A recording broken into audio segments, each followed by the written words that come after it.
Nasa kota ng mga operatiba ng Southern Police District ang tatlong sospek sa sangla kolekta benta modus na nakapanloko ng humigit kumulang 15 na biktima sa ulat ng District Special Operation Unit.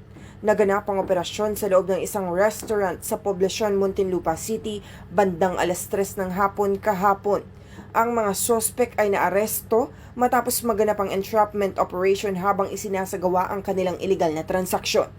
Kinilala ng pulisya ang tatlong sospek na sina alias Cristina, 48 anyos, na empleyado sa Muntinlupa City Hall, at ang mag-asawang sina alias Alec, isang public school teacher, at ang dating miyembro ng Philippine National Police na si alias Daniel.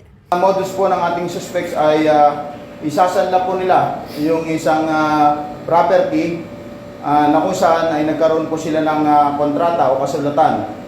At ito isasanla pero wala naman po yung property hanggang bibigyan sila ng interest. Yung po yung pinapangako, nagbibigyan po ng interest yung pera nila.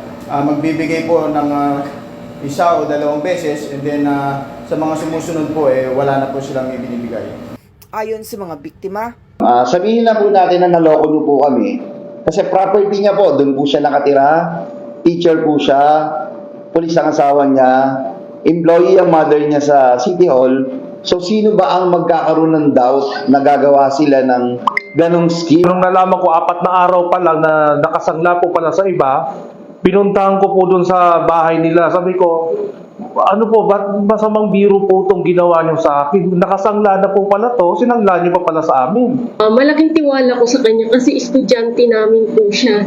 Hindi ko po akalain na magagawa nilang mag-ina or kasama din po ang asawa niya. Ang lahat po ng binigay ko sa kanila na pera ay panaylon lang po. May mga anak ako 3 maliliit pa. Sabi ko sa kanila, Ma'am, susugal po ako nito kasi additional income nga naman. Tapos, sabi ko, instead na ayusin ko yung bahay, kukunin ko sa inyo, tulong ko na rin. Kasi nga, nasa simbahan din naman siya. Tapos sabi ko, in case man na ganon, mahahabol kita kasi may lisensya ka. ang modus operandi ng mga sospek ay gumagamit ng mga peking dokumento tulad ng kontrata at resibo upang makapagpanggap na lehitimo ang kanilang transaksyon. Aabot sa humigit kumulang 10 million ang kabuoang halaga na nakuha ng tatlong sospek mula sa iba't ibang biktima simula pa noong taong 2021 hanggang ngayon. Napag-alaman rin na si alias Alec ay mayroon ng naunang pagkakakulong dahil sa paglabag sa bouncing check law kung saan siya ay pinatawan ng multa at civil liability. Samantala, no comment na lang ang naging sagot ng mga sospek at hindi na nagbigay pa ng kahit na anong pahayag. No comment po. No comment.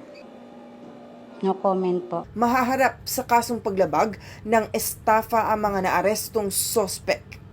Mula dito sa Southern Police District, ako ang inyong PNN correspondent, Patrolwoman Meritoni Veva, alagad ng batas, tagataguyod ng Balitang Pulis.